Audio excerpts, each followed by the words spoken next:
लोग समझते थे कि चंद्रमुखी का राज खत्म हो गया, पर कुछ कहानियां खत्म नहीं होती, वो बस दोबारा लिखी जाती हैं। ये कहानी है उन लोगों की जिन्होंने सोचा भूत प्रेत सिर्फ कहानियों में होते हैं, लेकिन फिर चंद्रमुखी ने उन्हें गलत साबित कर दिया। 10 साल बीत चुके थे चंद्रमुखी को गए हुए। महल बंद था और लोग महल के रास्ते से भी नहीं गुजरते थे। लेकिन एक दिन सिटी के कुछ स्टूडेंट्स आरव, मीरा, कबीर और निधि ने डिसाइड किया कि वो इस महल पर एक डॉक्यूमेंट्री बनाएंगे। उन्हें लगा भूतों की कहानियां सिर्फ अफवाहें होती हैं, लेकिन वो ये नहीं जानते थे कुछ कहानियां सिर्फ बताई नहीं जाती, जी भी जाती हैं।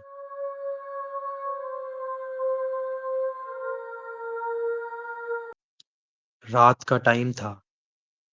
टीम महल के अंदर घुसी और कैमरा और लाइट्स ऑन कर ली।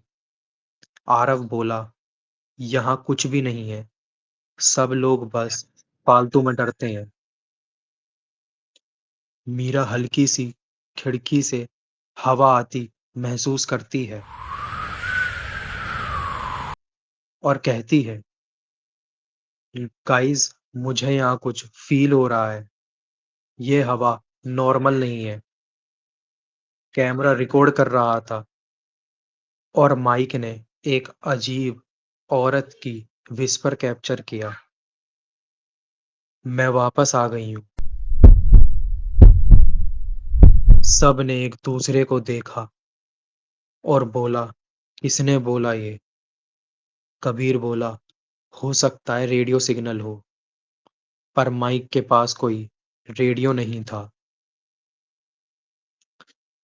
अगली सुबह उन्होंने महल के अंदर एक पुराना रूम देखा जिसमें लिखा था, अंदर मत जाना, और टीम अंदर चली गई।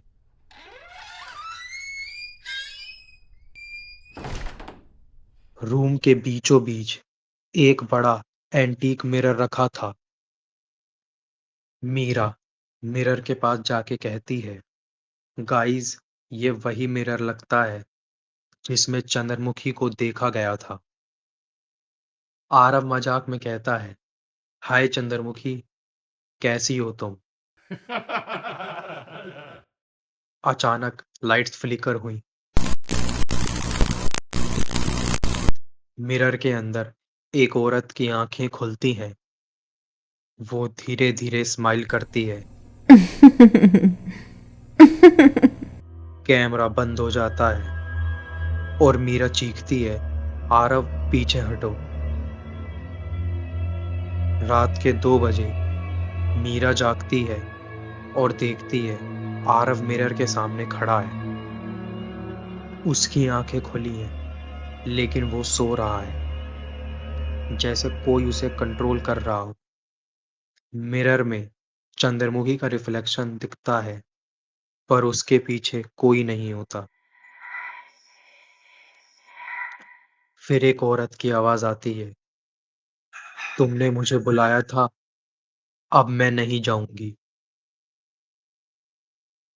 आरव धीरे धीरे मिरर के अंदर हाथ डालता है और रिफ्लेक्शन उसका हाथ पकड़ लेती है। मीरा चिल्लाती है, छोड़ो उसे, लेकिन तब तक आरव का रिफ्लेक्शन अंदर खींच लिया जाता है। निधि और कबीर भागकर निकलने की कोशिश करते हैं, लेकिन महल का गेट अपने आप लॉक हो जाता है। उनके फोन डेड थे। मीरा रोती है, प्लीज चंद्रमुखी, तुम्हें हमसे क्या चाहिए?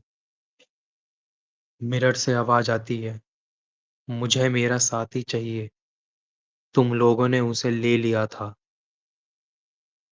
वहां एक पुराना गार्ड पहुंचता है जो पहले महल का केयरटेकर था।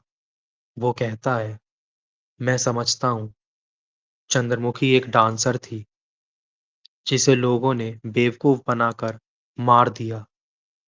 उसकी रूह अब तक अपना इंसाफ ढूंढ रही है।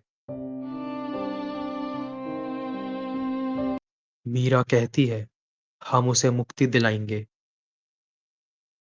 रात के 3 बजे वो सब मिरर के पास दिया जलाकर मंत्र पढ़ने लगते हैं। आंधी चलती है, हवा तेज हो जाती है। मिरर में चंद्रमुखी का चेहरा दिखाई देता है। आंखों में आंसू, दर्द और गुस्सा था।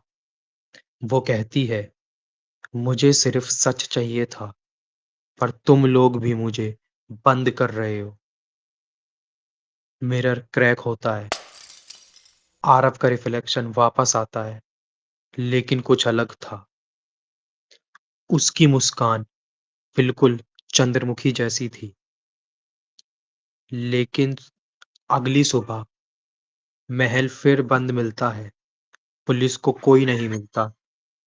लेकिन आसपास के लोग कहते हैं, अब चंद्रमुखी का नया चेहरा महल में रहता है। एक लड़का जो मुस्कुराता नहीं, बस देखकर चिल्लाता है। और रात के अंधेरे में पायल की आवाज फिर से गूंजती है। तो दोस्तों, कैसी लगी आपको ये कहानी? अगर कहानी पसंद आई हो तो वीडियो को लाइक करें, चैनल को सब्सक्राइब करें और कमेंट में ये ज़रूर बताएं क्या आपको इस कहानी का थर्ड पार्ट चाहिए।